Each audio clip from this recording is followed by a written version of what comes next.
Hey friend, welcome back to BreakAWAY Saturday. I'm so grateful you decided to come back. On June 20th, we kickstarted our Summer of Sacred Rest by asking this one simple question. What if rest isn't a reward? What if it's a way of life? Together, we're going to be spending the next 90 days or until the end of summer exploring 5 different pathways to wholeness. And it includes sacred rest, rest around the table, rest through wonder, rest through growth, and rest through joy, my favorite. So every Saturday, we'll be practicing what we call a breakaway moment. It's 15 intentional minutes of slowing down, not to escape life, but to return to the one who gives us life. So before we begin, I want you to take a deep breath, let your shoulders relax, and I want you to release what you've been carrying all week long. There's nothing you have to prove here. Nothing that you have to perform for. No one's giving you a grade. Just make yourself available to God for the next few minutes. Let's continue our journey together. See you inside. Why is it so difficult for us to rest? Let's talk about it. And I don't think the answer is because we're busy, because we've all been busy. I think it's more because we've confused some things. Maybe faithfulness with constant availability. I know, because I've been guilty of it myself. So this week, we're going to talk about the discipline of stopping. Why rest feels so hard. The big idea is really that most of us have been disciplined in serving God, but very few of us have been disciplined in stopping with God. So I want to dig a little deeper into that question, and I want to ask you, why do I and you, me and you, why do we feel so guilty when we stop? I think almost every woman who finds a breakaway in this space has asked this question, and this is why we struggle.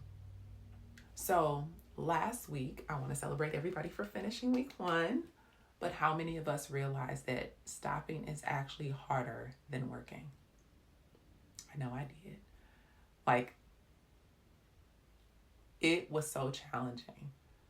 I always told myself in my mind that I'll stop when everyone or everything is finished and everyone is okay and my inbox is empty and my children don't need me as much, or when ministry slows down, or when we get out of school, I'll take a break.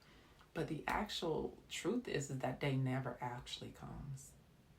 So, real story. A couple of days ago, I woke up and I was really focused, probably after my second cup of coffee.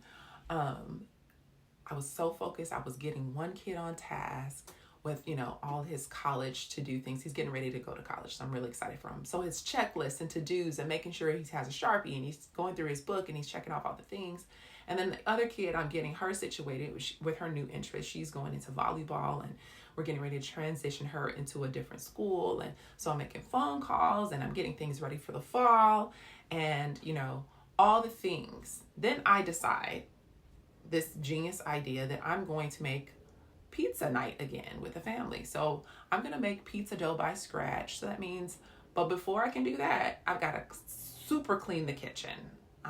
Dust, dog hair, whatever. Got to clean it all up. So I'm sweeping, mopping, cleaning counters, switching out towels, doing all the things. Then I make the pizza dough and I make it from scratch. And then I roll it out on the counter. And then I'm making sure everybody has their own dough. And then I make sure all the ingredients are prepped. They put them in the oven, they cook their stuff, they eat their stuff, and then I make my way to my bedroom. About 20 minutes later, like clockwork, my knee starts clicking. And then my back starts hurting. And then my shoulder is giving me the business. And I am screaming, biting my lip. And my husband is looking at me like I'm crazy. And he's running around trying to find the Tylenol and rubbing this Bengay stuff that smells very, very strong. So much so that he puts on surgical gloves before he rubs my shoulder. And literally, it came to myself. And I was like, you just doing too much. What I forgot is I had lifted a 5-gallon bottle of water earlier trying to be Shiva. And then I had my biggest realization ever, that no one has ever taught me how to stop. I've been taught how to pray. I've been taught how to serve. I've been taught how to sacrifice. I've been taught how to work hard.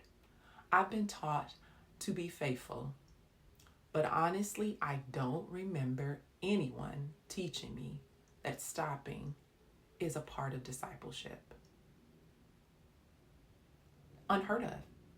So I want to ask you this question. What if our inability to stop isn't a time problem?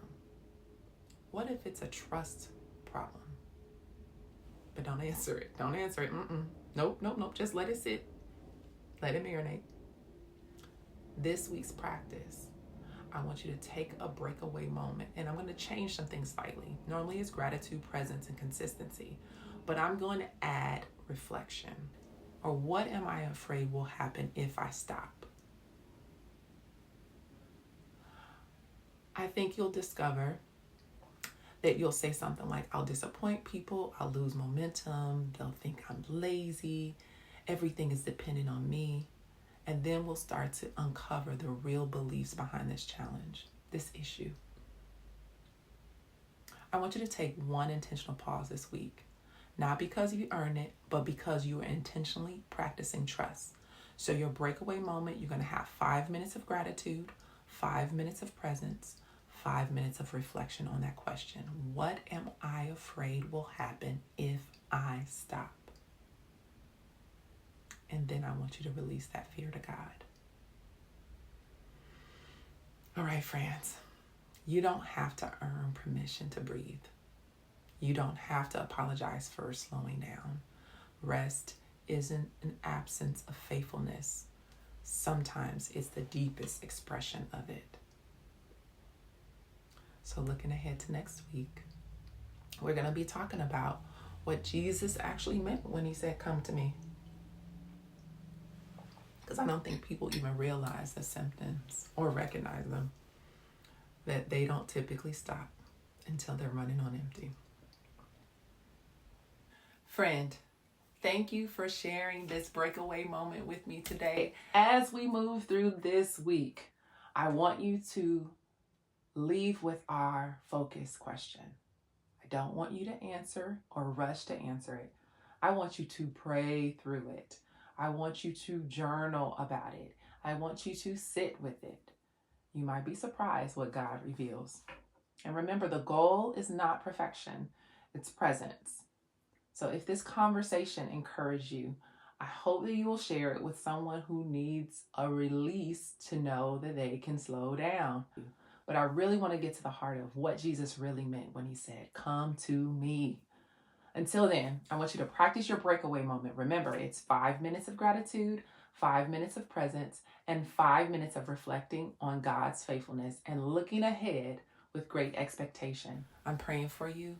I'm praying that this becomes more than just something that you listen to.